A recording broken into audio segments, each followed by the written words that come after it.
Así, en unos pocos millones de años, estos increíbles animales, que habían tenido un comienzo muy poco notable, ahora eran los dueños del mundo, y pasaron de ser muy pequeños, a ser auténticos titanes.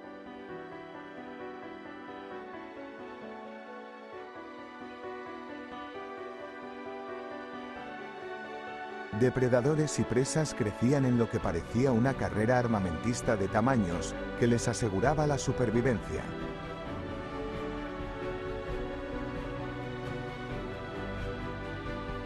En pleno Jurásico, eran animales colosales y llegarían a su máximo esplendor, todo gracias a la adaptación de sus pequeños ancestros, que perseveraron y sobrevivieron, a pesar de ser los menos favorecidos.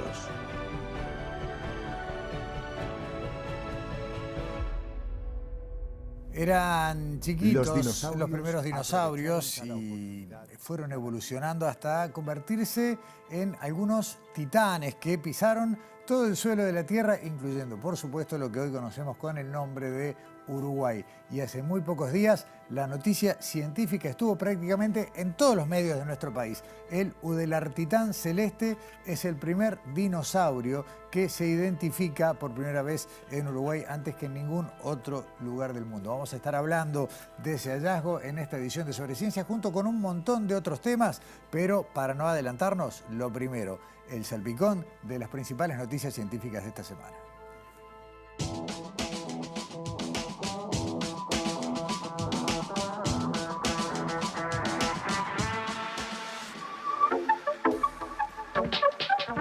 La Asociación Civil Vida Silvestre Uruguay, con el asesoramiento de la Unidad de Ciencia y Desarrollo de la Facultad de Ciencias de la Universidad de la República, están organizando el Foro Ciudadano del Mar. Este es un proyecto de participación y discusión ciudadana que busca recopilar información y generar intercambio en torno a temáticas vinculadas al mar, integrando las opiniones de diversas personas de todo el país con el fin de colaborar con la planificación estratégica que iniciará el Ministerio de Ambiente para actualizar la Estrategia Nacional de Biodiversidad y la hoja de ruta Uruguay Azul 2030. El foro se llevará a cabo el 1 de junio y es financiado por Blue Marine Foundation. Pueden participar personas mayores de 18 años que vivan en Uruguay y actualmente no participen en grupos directamente relacionados con la temática a discutir. El periodo de inscripción cierra el próximo 7 de abril. Más información en www.forociudadanodelmar.com.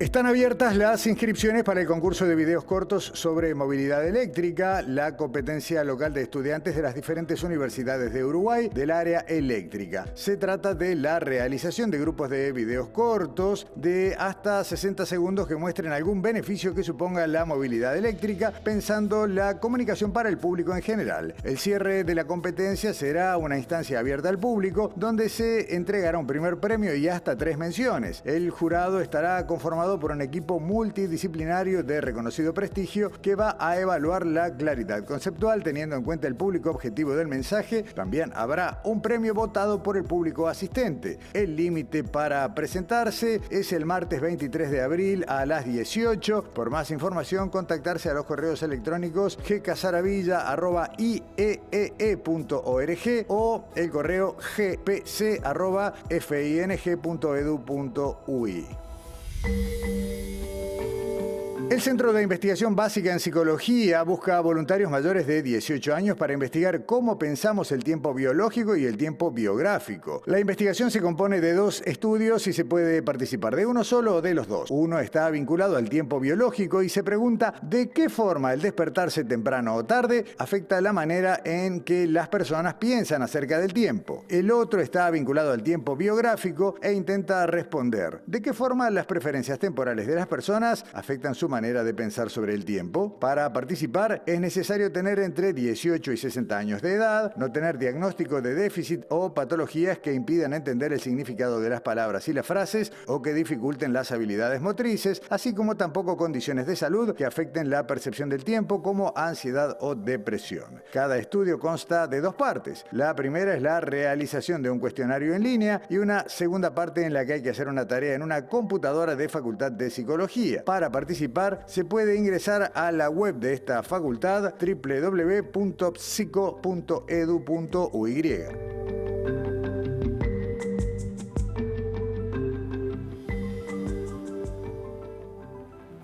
unas semanas atrás, en una de las tantas reuniones de producción de Sobre Ciencia, alguien dejó una pregunta.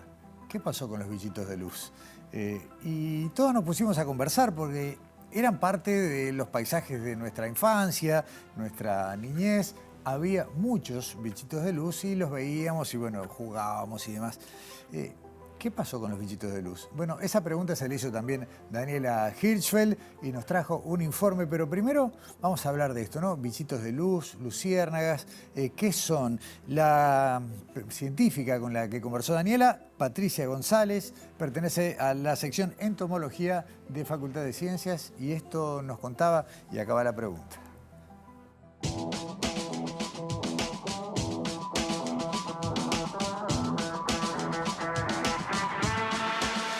¿Cuántos de ustedes recordarán alguna noche en la niñez buscando luciérnagas o bichitos de luz, como solemos decirles? ¿Y cuántos de ustedes no recordarán la última vez que vieron uno? Por eso hoy vamos a conversar con la entomóloga Patricia González sobre estos insectos y le preguntamos en particular qué función cumple esta luz característica que emiten.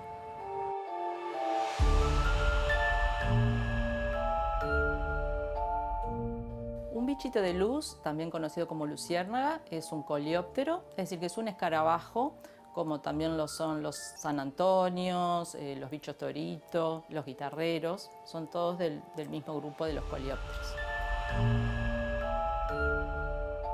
Y al igual que todos los escarabajos, se dice que tienen metamorfosis completa. Esto quiere decir que cuando las hembras ponen huevos, de sus huevos nacen larvas que son como gusanos, que tienen patas, tienen cabeza también, son muy activas, viven en el suelo y estas larvas se van a alimentar sobre todo de caracoles y babosas.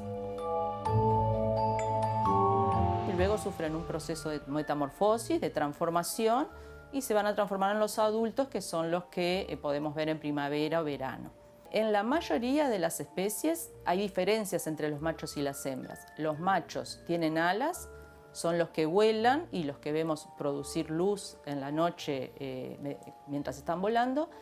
Y en la mayoría de los casos las hembras tienen alas cortas o reducidas y no vuelan y van a permanecer en el suelo también produciendo luz.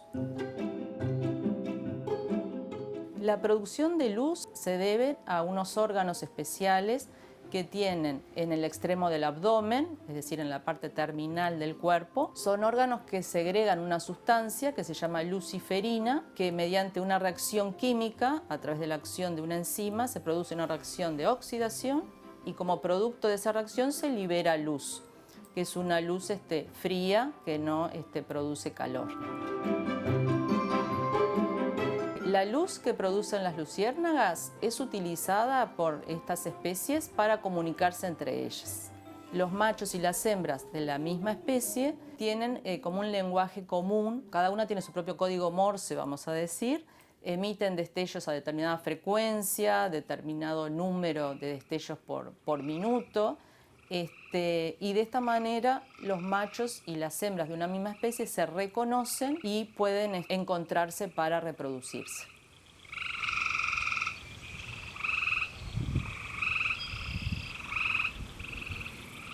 Sí se sabe, que es muy particular de algunas especies, que hay hembras que engañan a machos de otras especies imitando las luces de su especie, para que estos machos se acerquen y se los comen.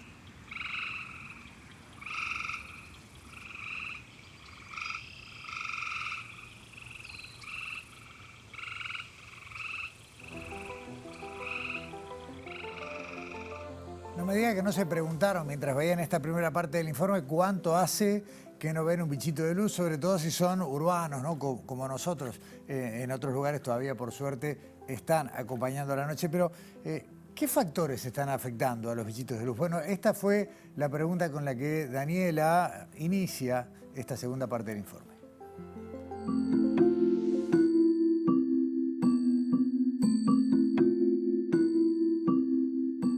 Ahora que sabemos que la luz es básicamente como un código Morse del amor, le preguntamos a Patricia realmente qué pasa con estos insectos. ¿Están desapareciendo? ¿Por qué? Esto fue lo que nos contó.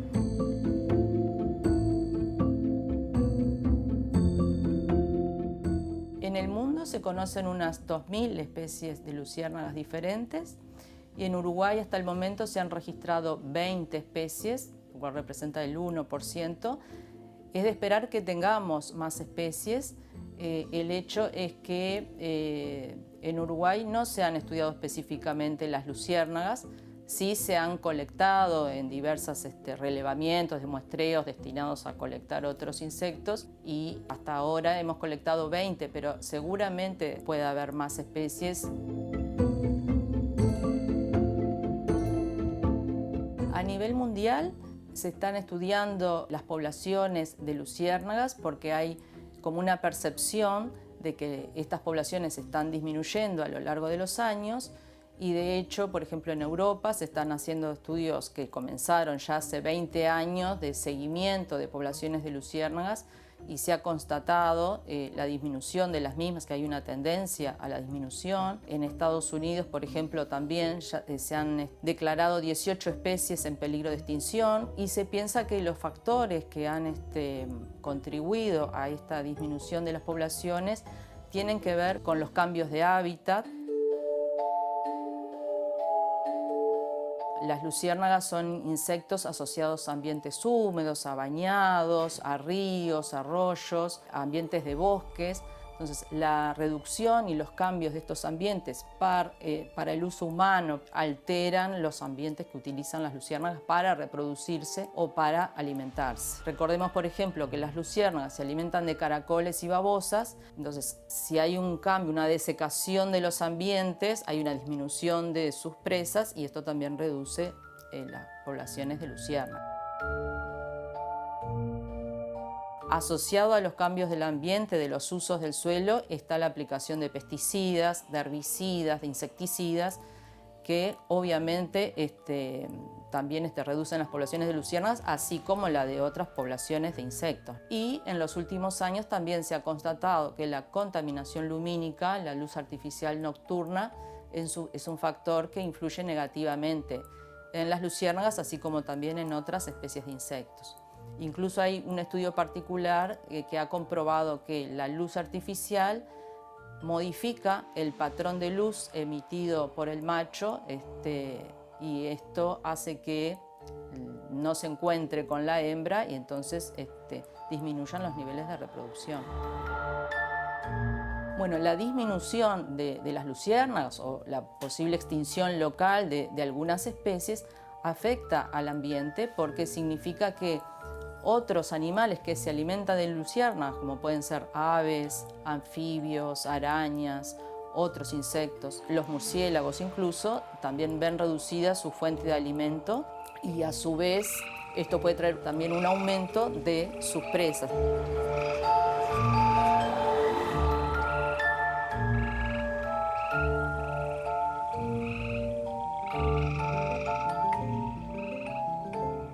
Hasta acá este informe sobre luciérnagas, sobre los bichitos de luz que nos trajo Daniela Hirschfeld hoy.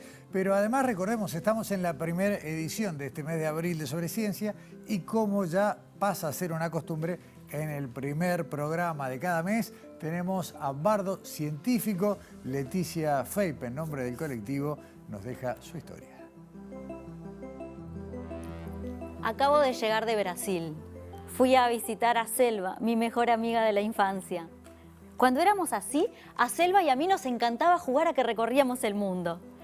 Yo agarraba una valija como esta y adentro le ponía ropa, un paquete de grasa para hacer tortas fritas cuando nos viniera la nostalgia y una bombacha limpia y nueva por si tenía un accidente y me tenía que ver un médico. Yo era re feliz jugando a eso. Pero un día pasó algo muy triste. Selva se fue de verdad a otro país, se fue a vivir a Brasil. En el barrio la extrañábamos un montón, entonces para recordarla agarrábamos un títere y lo hacíamos hablar como si fuera Selva. Brasil no me gusta, me gustaba más jugar en el barrio.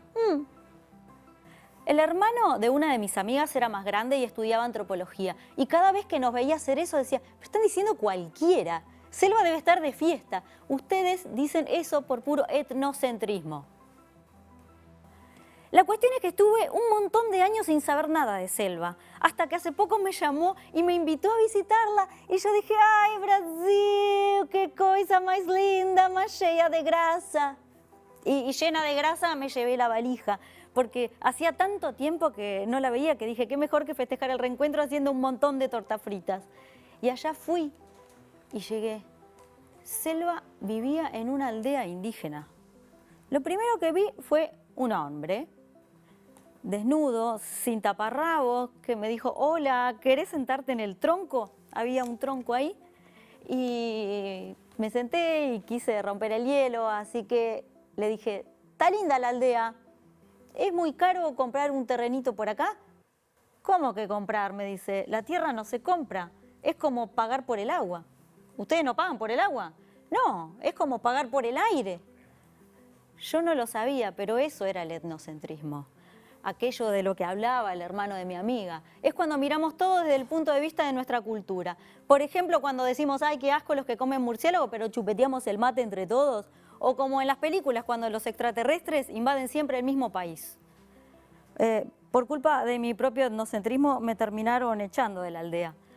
Resulta que un día la gente de la tribu estaba por comer y yo veía que arriba de la comida ponían enormes cantidades de un polvito gris que estaba ahí al lado. Y yo dije, debe ser sal de la India porque ellos son indios y quise hacer una obra de bien, así que me tiré en palomita arriba de la comida y dije, deténganse, menos sal más vida. Bar de inteligencia. Pero no les gustó. Se empezaron a parar y me miraron con cara de sos boleta y se me empezaron a venir encima y yo casé la valija y empecé a correr. Y mientras yo corría veía que Selva de atrás venía y me decía, pero pedazo de una normal, ¿qué acabas de hacer? Eso eran las cenizas de uno de sus muertos y comerlo era un ritual muy importante para la tribu y lo acabas de arruinar. ¿Qué?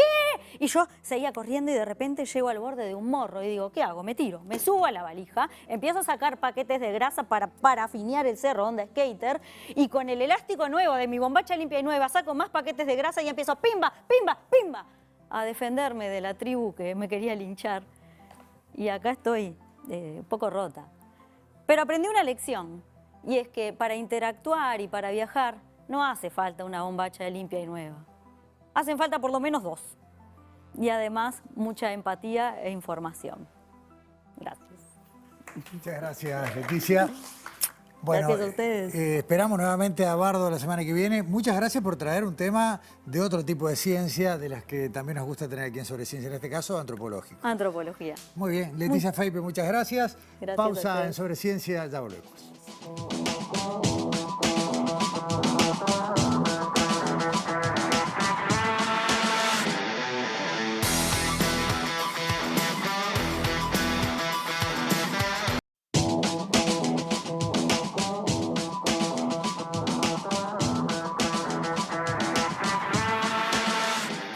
Con Sobre Ciencia en TV Ciudad vamos a hablar de la ciencia que garantiza que nuestras cabezas sufran lo menos posible si tenemos un impacto manejando una motocicleta. Dicho más corto, cascos para motos. ¿Quién se encarga de que sean seguros y de controlarlos? Alexandra Perrone, te hiciste esa pregunta. Hola, Gustavo. Sí, hay 2 lugares donde se realizan las pruebas para certificar la certificación de los cascos de motos, ¿no? Para que realmente se puedan usar y certificar que tienen materiales acordes a poder protegernos frente a un impacto.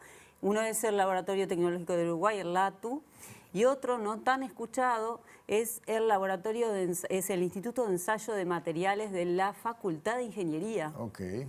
Que cubre también una parte muy importante del mercado de cascos aprobados que existen para comprar y poder utilizar.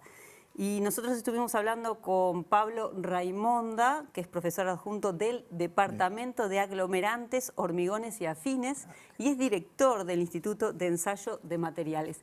En esta primera parte del informe, Pablo nos cuenta cómo es el trabajo que se realizan allí con justamente la certificación de los cascos y también nos cuenta qué normativas rigen y ¿cómo sabemos si un casco está aprobado o no?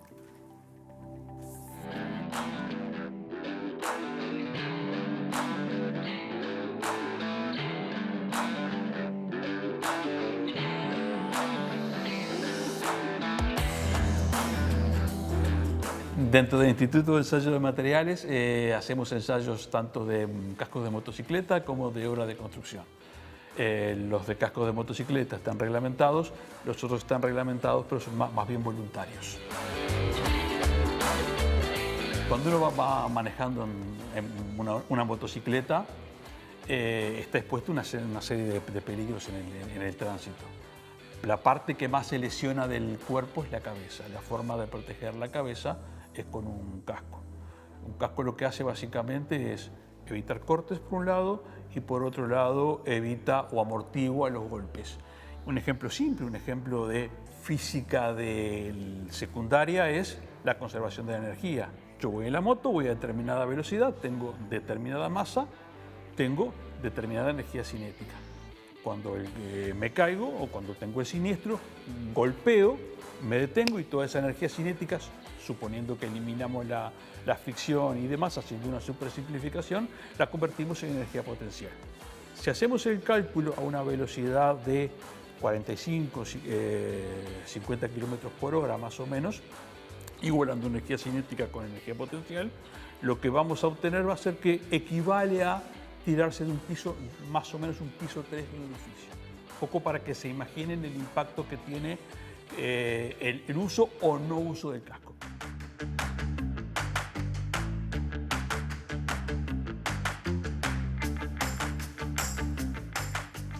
Básicamente un casco se compone de 3 partes.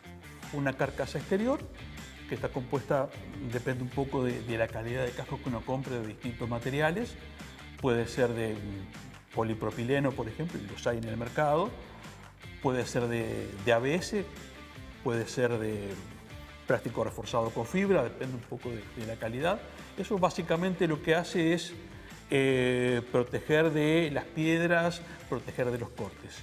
Después tiene una capa que es de poliestireno expandido, es una capa intermedia, bastante gruesa en la mayoría de los cascos, que lo que hace es absorber el impacto. ¿De qué estoy hablando? Básicamente, y hablando de una marca comercial, de una capa de espuma plus para absorber el impacto. Y por último, por dentro hay una capa de confort que de alguna manera no permite ver esta capa de espuma y nos da confort a nosotros al usar el casco.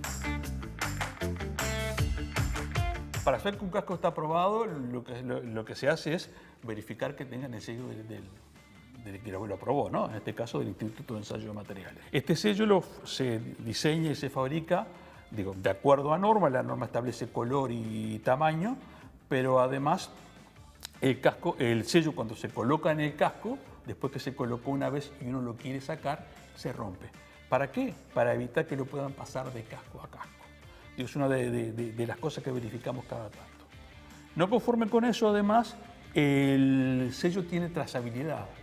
¿A qué voy? Tiene un número de lote troquelado. Entonces, ustedes en cualquier momento pueden venir y preguntar este casco cuándo se aprobó y les podemos decir en qué fecha se aprobó, quién hizo el ensayo, qué dio los resultados. Tenemos todos los datos de cada casco desde que este instituto se inició con la parte de ensayo de cascos de motocicleta.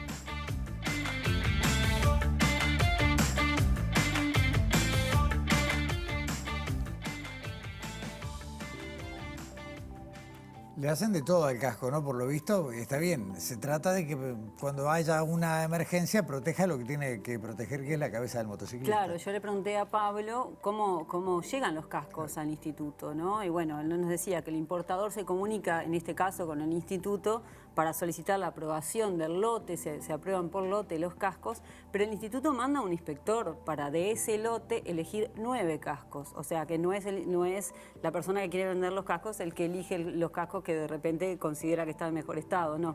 Es gente del instituto que va y elige 9 cascos y a esos cascos se le hacen diferentes pruebas.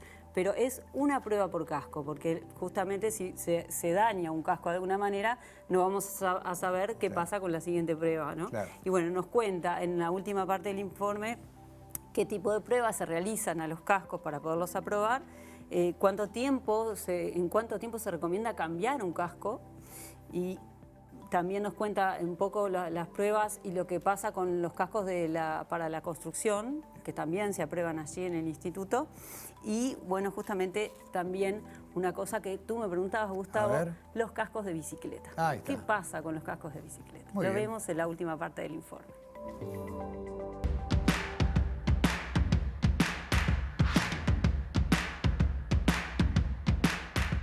Lo primero que se hace es absorción de impacto. ver si el casco es capaz de absorber la energía que marca norma. Lo segundo es penetración. ¿Qué pasa cuando le cae un objeto punzante en condiciones controladas? Después es el ancho de correa, la correa y todo lo que es el sistema de retención. Luego de eso pasamos a ver si el casco se puede prender fuego o no. Hay una prueba de inflamabilidad. Hay una prueba del visor para ver si el visor se rompe o no se rompe en el caso de que el casco tenga visor. Y todo esto se hace en distintas condiciones. Se hace simulando la temperatura, que va a pasar en verano y que va a pasar en invierno, o sea, a temperatura caliente y a temperatura fría, porque en definitiva los plásticos se comportan distinto cuando están calientes que cuando están fríos. Y por otro lado, ¿qué pasa cuando llueve? El agua afecta también los plásticos y en ese caso tenemos que estar cubiertos en todas las posibilidades. La normativa uruguaya no tiene límite, o sea, los cascos en principio tienen vida útil eterna, cosa que todos sabemos que no. En Europa los cascos se cambian cada máximo 5 años y después hay que renovarlo. Pero puede pasar otra cosa más, que el casco se nos caiga al piso, sufrimos un accidente con el casco, pues en ese caso hay que cambiarlo sí o sí. Digo, de repente uno lo mira y ve que no tiene nada, que está perfecto.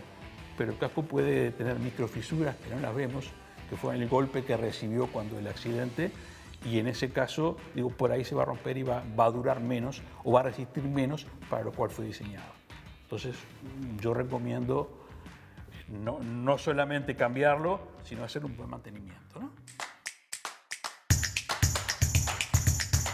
Para los cascos de construcción somos laboratorio de ensayos. Entonces lo único que hacemos es recibir un lote y luego de recibir el lote se hacen una serie de ensayos que son similares, pero no iguales, a los ensayos de cascos de motocicleta, y lo que se hace es entregar el informe al organismo de evaluación de la conformidad, que es quien dice si el casco de construcción cumple o no cumple. Con respecto a las bicicletas, la ley establece que los cascos deben ser aprobados. El Instituto de Ensayos de Materiales figura dentro de la ley como de los organismos que es capaz de aprobar cascos de bicicleta. El problema es que los importadores los traen y como no hay fiscalización, la gente sigue andando en bicicleta sin casco o con cascos no aprobados de dudosa calidad. La vida de la persona depende del uso del casco. ¿Cuál casco elegir? ¿Cuál casco mejor? Y depende de lo que vos consideres que valga tu vida, va a ser el casco que vas a elegir. Yo lo que recomiendo son cascos cerrados, cascos que cubran totalmente la cara para protegernos.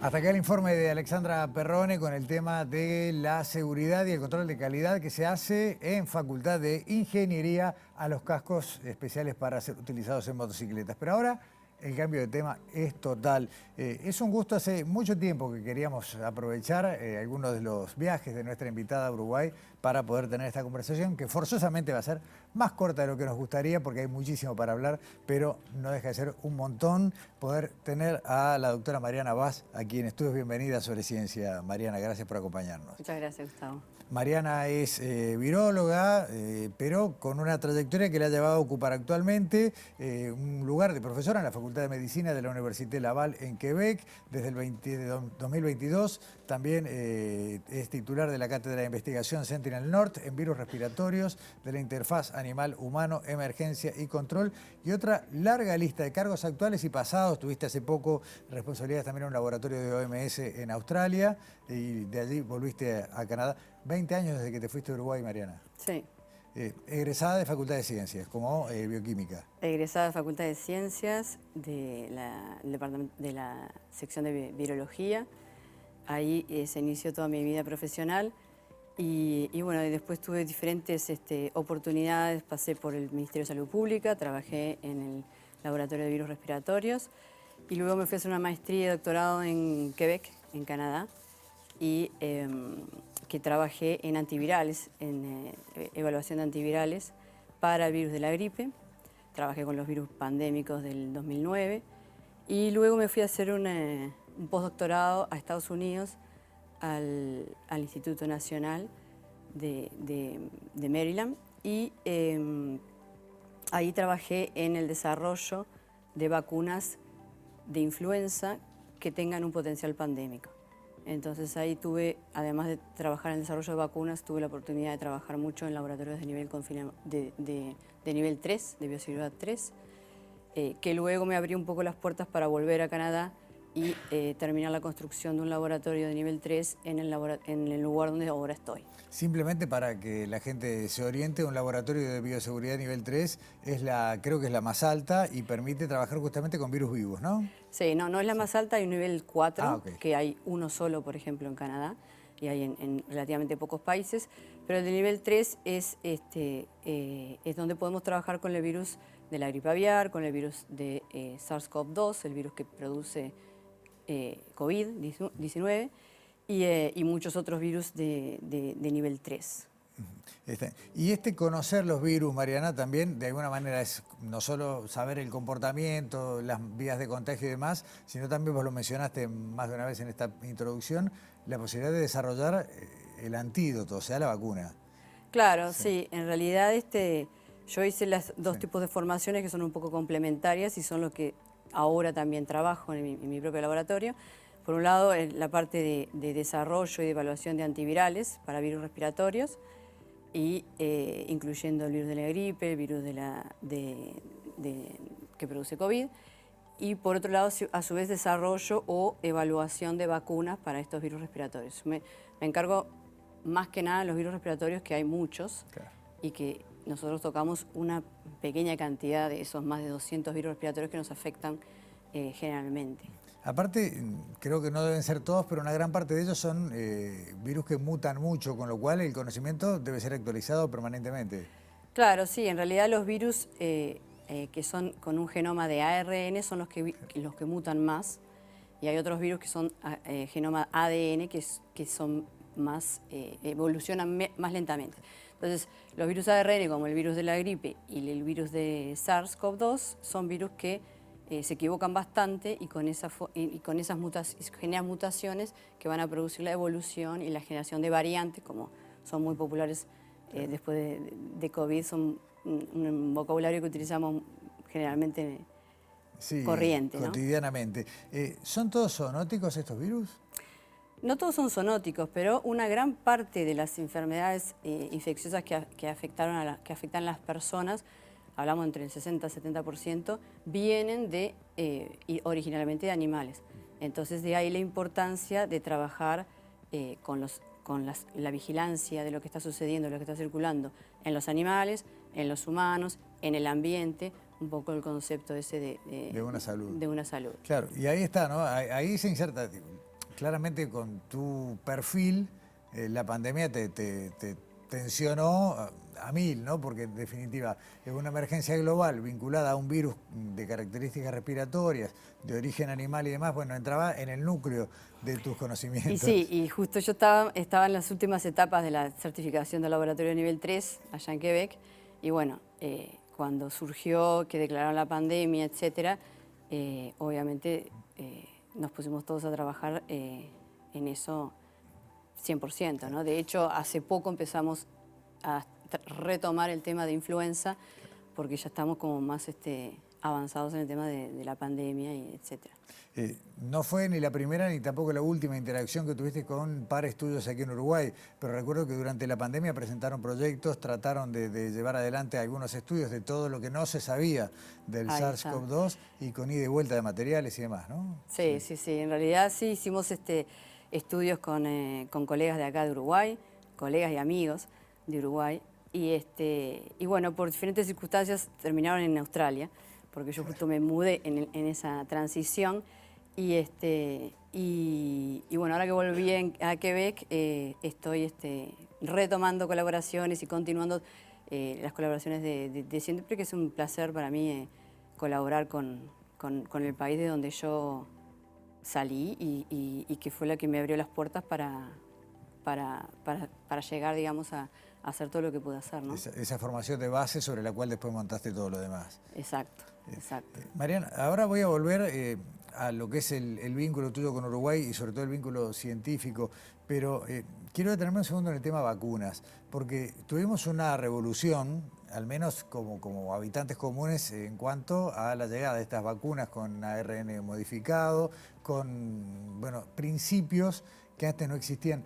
¿Hay un antes y un después en las vacunas que vamos a empezar a recibir de acá en adelante, luego de la evolución que hubo que acelerar por la pandemia de COVID? Bueno, las vacunas que terminaron siendo las vacunas que se homologaron para darnos, en realidad eran vacunas que se estaban estudiando hace muchos años y que por diferentes circunstancias se tuvieron que parar en determinados estudios clínicos.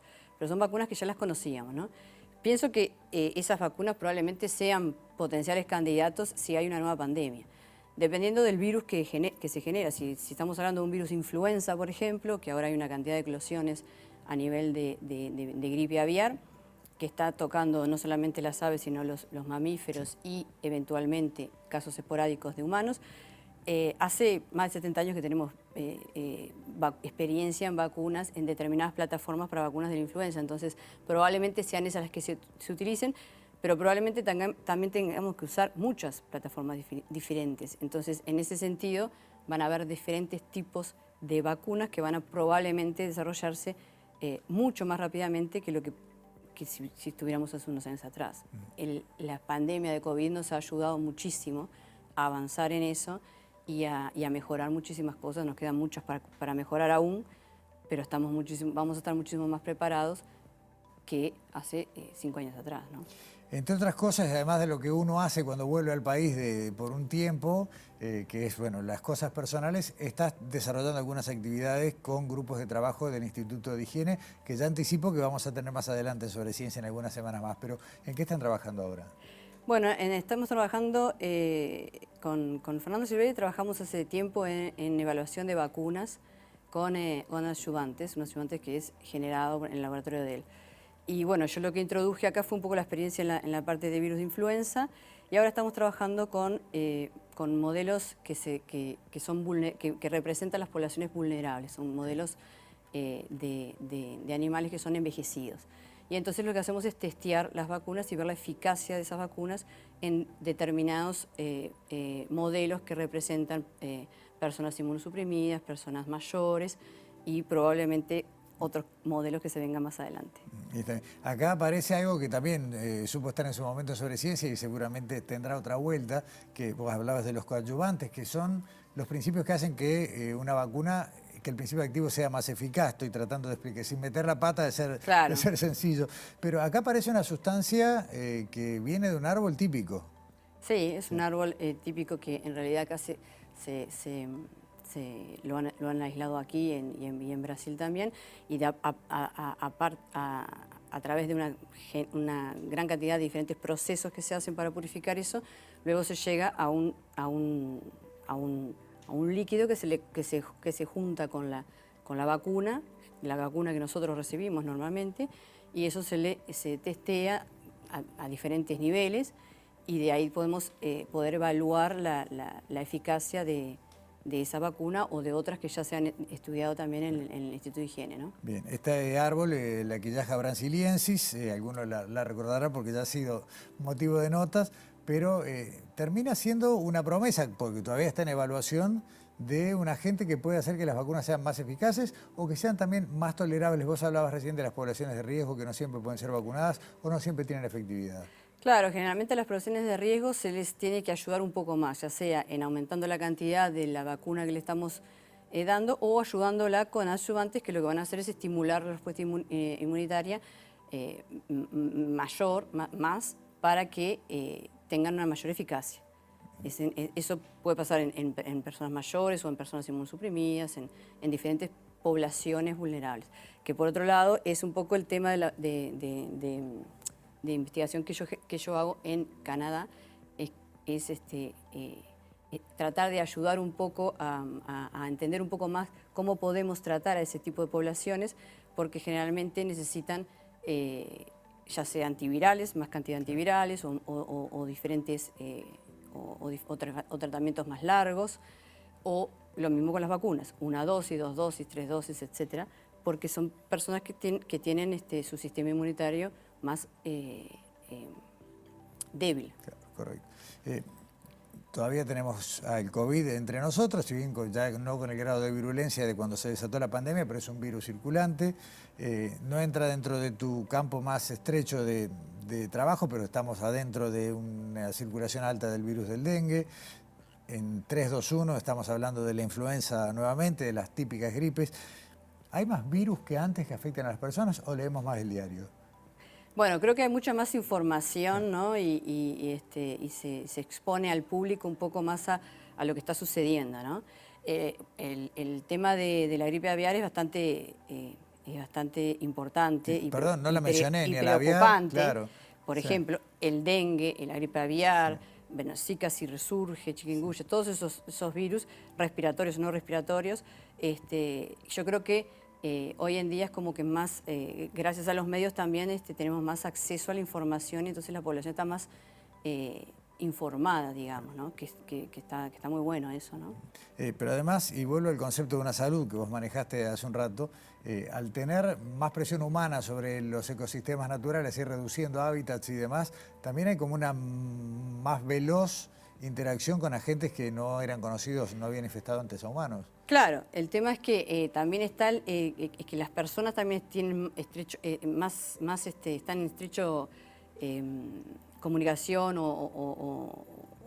Somos más móviles. Sí, y estamos más en contacto con, ya sea con la naturaleza, pero con animales y bueno, entonces ese tipo de cosas también evidentemente acelera todo el proceso de transmisión y de adaptación de los virus a a mamíferos o incluyendo a los humanos, ¿no? Entonces eso es algo que es, digamos, mucho más acelerado en estos años, digamos. Ya en los últimos minutos, Mariana, siempre queda arriba de la mesa esa idea de nuestros mejores científicas y científicos se capacitan, pero terminan generando conocimiento fuera de fronteras. Hoy el paradigma ya no parece ser ese, sino más bien ¿no? La movilidad, compartir conocimientos, a través tuyo acceder a laboratorios que de otra manera no tendríamos, el intercambio. ¿Es ese camino? ¿Cómo lo ves desde estos 20 años que tenés yendo y viniendo? Bueno, fue lo que me tocó vivir a mí, claro. ¿no? A mí me hubiese encantado volver a Uruguay y aplicar mi conocimiento en Uruguay. Bueno, no se dieron las condiciones, pero digamos, las colaboraciones que más me interesan, por ejemplo, son en Latinoamérica. Tengo en otros países otros colegas que también colaboramos, ayudamos, intercambiamos conocimientos, ellos tienen otras experiencias, otras experticias y yo aplico las mías. Como por supuesto lo hago con Uruguay, que bueno, entre nosotros es como mi preferida, ¿no? Claro, está bien. De todos modos, gracias a esta ventana, es que se puede hacer también, obviamente sería bueno no tener que esperar a que venga Mariana para que podamos acceder a un equipo de punta como no tenemos acá. Sería buenísimo tenerlo acá. Pero igual, sí. o sea, acá también hay muchísimos colegas que están súper capacitados y que son competitivos a nivel mundial, ¿no? En Facultad de Ciencia, en Facultad de Medicina, etcétera, ¿no? Sí, lo que a veces falta es el equipo a veces, ¿no? Bueno, claro, y las colaboraciones son súper importantes porque, bueno, hoy en día, por ejemplo, cosas que son sumamente importantes es la vigilancia de virus, claro, a nivel animal, a nivel humano.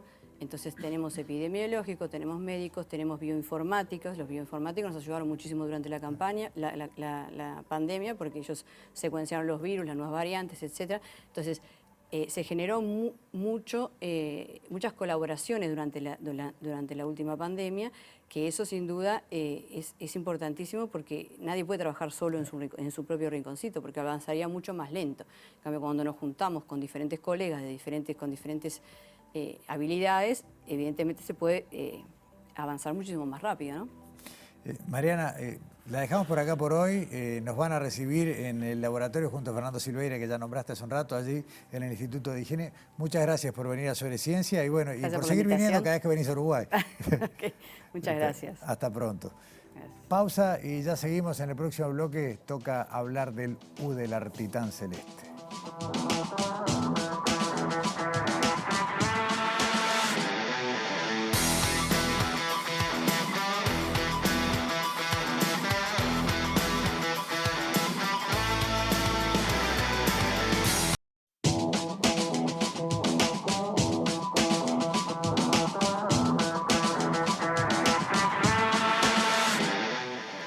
ciencia volvió a ser tapa de los diarios, salió en todos los medios y eso es algo que nos encanta, nos pone muy felices porque, exceptuando el periodo de pandemia, donde la ciencia fue noticia reiteradamente, pero lamentablemente como parte inseparable de una noticia que no era buena, ahora sí estamos hablando de una buena noticia y tuvo una repercusión brutal. Si uno ponía en Google hace 20 días la palabra udelartitán, estoy seguro que los resultados eran 0 o tirando a nulos. Hoy uno pone udelartitán y salen decenas y decenas de resultados. ¿Por qué? Porque este primer hallazgo de un dinosaurio que se identifica en nuestro país a partir de lo que se encuentra en territorio uruguayo fue una noticia que tuvo muchísima cobertura y está bárbaro, está buenísimo. Yo les quiero agradecer muchísimo a Daniel Perea y Matías Soto, ambos doctores, ambos integrantes del Departamento de Paleontología de Facultad de Ciencias y algunos de los firmantes de lo que fue el trabajo científico que permitió decir, bueno, acá hay un dinosaurio que no era conocido en el mundo hasta ahora. Gracias por venir, gracias por traer esta escultura de Germán Peralta, el paleoartista que trabaja hace bastante ya con ustedes, y un hueso que después les voy a preguntar bien porque pertenece a lo que se encontró, ¿cuánto? ¿Hace 20 años? Hace 18 años aproximadamente, sí. En el 2006 fuimos por primera vez, pero había sido allá el año anterior. Y todavía estaba en tierra, digamos, cuando Estaban en el terreno, nadie los había tocado y bueno, nosotros lo que hicimos fue, conjuntamente con investigadores del Museo de Historia Natural, hacer la primera colecta en el campo de ese material y las primeras determinaciones preliminares en el campo de estos huesos tan interesantes y con tanta cantidad que se encontraron. Claro, eso después te quiero preguntar, pero me interesa la paradoja de que en el 2004 ustedes estaban empezando este hallazgo y vos estabas en facultad, Matías, o ni eso. Yo me recibí en 2004. O sea, cómo las historias terminan confluyendo, ¿no? Totalmente alejado en otra realidad y cómo terminan juntándose porque los caminos del conocimiento no son rápidos. Exacto. Es un yacimiento que está en lo que se llama Formación Guichón, ¿no? Exactamente. Sí. Corresponde a la Formación Guichón, sí. ¿Por qué se busca en un lugar? ¿Qué es lo que dice un grupo de paleontólogos, geólogos como el de ustedes? Acá vale la pena invertir tiempo y buscar. Bueno, hay antecedentes que se buscan en la bibliografía, en trabajos anteriores. Hay mapas, cartas geológicas que dan la idea de cómo son las rocas, cómo se distribuyen. Y en base a esos antecedentes de las rocas sedimentarias, la antigüedad que tienen esas rocas sedimentarias y eventualmente los fósiles que pueden tener en base a la antigüedad, es que nosotros recorremos el terreno. Y en general es en los lugares donde no hay cobertura vegetal, es donde podemos ver esos materiales. Donde hay cobertura vegetal se hace mucho más difícil. Y para eso hace falta formación en ciencias biológicas y en geología, ¿no? Porque es ver el terreno y además la información del terreno es lo que te permite la primera aproximación a una datación, ¿no, Matías? ¿Es así? Sí, exacto. En este caso no es tan fácil porque no tenemos cerca lava, cenizas o cosas intercaladas que te permitan agarrarlo con una edad absoluta. Entonces, por eso la incertidumbre que decimos 90 u 80 millones de años. Estamos hablando del periodo Cretácico tardío. ¿Estos son los últimos dinosaurios? Digamos, ya poco tiempo después de esto vino la gran extinción. Y te faltan algunos años, hay que esperar a los 66 millones. Está bien. No fueron los únicos restos. Por un lado son un montón de huesos y suena grosero dicho así, pero no es habitual que de una especie se encuentren tantos restos. Y por otro lado había un montón de restos más en el mismo lugar. Sí, lo más probable es que sean la mayoría de udelartitan, por las características. Hay algunas piezas que son claramente diagnósticas que permiten diagnosticar justamente la especie. Y hay otros elementos que sin duda pertenecen a esa especie por otras características, a pesar de que pueden ser compartidas con otros animales similares. Pero lo que uno tiende a pensar es que se trata de una población o un individuo o dos individuos de la misma especie. Que tenían muchos huesos, ¿no? Por otra parte, claro, está claro, está bien. Pero ustedes calculan que había al menos 2 ejemplares distintos o más que eso. Sí, probablemente. Al menos 2. ¿Y en total cuántos huesos fueron? Y más de 100. Más de 100. Esto llega a facultad, digamos, se hace la extracción con los debidos cuidados y pasan 20 años. Porque ¿qué pasó en el medio? ¿Estuvieron guardados en una caja o fueron siendo objeto de distintas interpretaciones. A ver, no, el primer resumen fue en el 2006 en Argentina, no me acuerdo en qué provincia, pero en un congreso. Después en el 2008, San Juan. Después en el 2008 ya lo publicamos acá en la revista Uruguaya de Geología en español, y en el 2012 en inglés. Y después por 10 años no hicimos más nada porque bueno, no habíamos materiales, se había avanzado todo lo que se podía. Y ahora fue con la llegada de unos colegas de Brasil en el marco de un proyecto del Cretácico de Sudamérica, volvimos a ir al lugar, aparecieron algunos restos más o incluso volvimos a mirar los huesos que ya habían sido colectados y que estaban algunos de ellos allá. Y con el avance que hubo en estos 10 años en el conocimiento de los titanosaurios era mucho más interesante, digamos, hacer un análisis ahora para conocer las relaciones. Mientras hablamos quiero que vaya apareciendo en pantalla por un lado el mapa, el punto, porque es en medio de... Yo no he estado nunca personalmente, pero creo que uno puede decir tranquilamente que es en el medio de la nada, no hay centros poblados cerca, está esta localidad de Araujo, que creo que son algunas calles, muy pequeño. Y no hay más nada, ¿no? Sí, son campos forestales, claro. Y que justamente en un blanquear, en un lugar donde no se desarrolló vegetación, se transformó en un arenal, producto de la erosión de la formación Guichón, de esa roca que está en la base, y ahí es donde estaban, en ese arenal, que tiene varias cuadras, es donde estaban los restos. ¿Pertenece a la misma formación una cantidad de huesos que ustedes tienen, de huevos quise decir, que también tienen allí en el área de paleontología que aparecieron cuando se cayó un árbol? No, eso es, no, Mercedes o Asensio, un poco más moderno. Ah, sí, es más al sur, ¿no? Pero pertenece a la misma formación el Uruguaysucus, el cocodrilo de Guichón. Correcto. Ahí está. Decimos que es el primer dinosaurio, pero no es la primera especie de estos periodos que se identifica en Uruguay. Ya en su momento hablamos del Taquadactylus, Luciae. ¿Qué más? Que es un reptil volador, por la duda. Ya, no, después... está bien. De todos modos, y es más viejo, ¿no? Es de Jurásico. De Jurásico, ahí está. Pero si vamos a los dinosaurios, tenés en el Jurásico de Tacuarembó Torvosaurus y Ceratosaurus, que son los dos carnívoros, y después en el Cretácico tenías en Río Negro el Eolosaurus. Correcto. Así que esta sería la cuarta especie, o por lo menos género, de dinosaurio que se conoce para Uruguay, pero el único exclusivo nuestro por ahora. Y de aquel periodo hablamos del Taquadactylus, ya no dinosaurio, pero sí especie del Jurásico y del Cretácico. Recuerdo el celacanto, que también ha sido motivo de entrevista aquí. Ahí es un pez. Después está la tortuga tacuarembémis, y algún bicho más debe haber. Bueno, nombraron al cocodrilo. Sí, el Meridosaurus paradisi. El cocodrilo meridosauro, la almeja tacuarembó, hay varios. Claro, y acá, bien que mencionaste la almeja, acá en general venimos hablando de vertebrados, porque después está toda la otra gran línea dentro del área de paleontología, que son los invertebrados, que será motivo de otra charla, porque son otros los especialistas. Los fósiles sin glamour. Exacto, los fósiles sin glamour de Sergio Martínez y toda la gente que trabaja con ellos. ¿Cuál es la clave por la cual ustedes dicen esto no es algo que ya se haya identificado antes? Si querés te digo primero por qué sabemos que es un titanosaurio, porque se responde en 2 segundos. Ah, dale, a ver. Encontrás una vértebra de la cola cóncava por delante, convexa por detrás, ahí ya es un titanosaurio. Podría ser otra familia de Jurásico de China, pero no pega con esto. Okay. Así que bueno, titanosaurio. Y después, lo que es único de él, o compartido con muy pocas especies de titanosaurios, es la primera vértebra de la cola que es convexa por los dos lados. Ok. Ahí lo estamos viendo. Exacto, sí, están bueno, en ese dibujo que aparece, que además de tener la escala de tamaño, están marcadas en rojo las piezas, los huesos que ustedes encontraron. Es así. Sí. Y en verde, digamos, lo que son como lo más representativo y aparte prácticamente que articulado.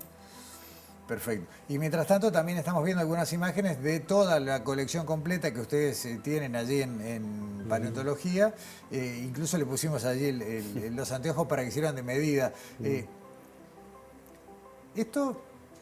A ver, tiene un antes y un después, ¿no? Porque si bien ustedes hace muchos años, acá hay décadas de trabajo, y usted bien decía que ni es el primer hallazgo y ojalá no sea el último, pero ¿qué implica para un grupo de trabajo como el de ustedes, que tiene gente ya con más años, estudiantes o gente que está arrancando? ¿Da un empujón? Sin duda, sí, no.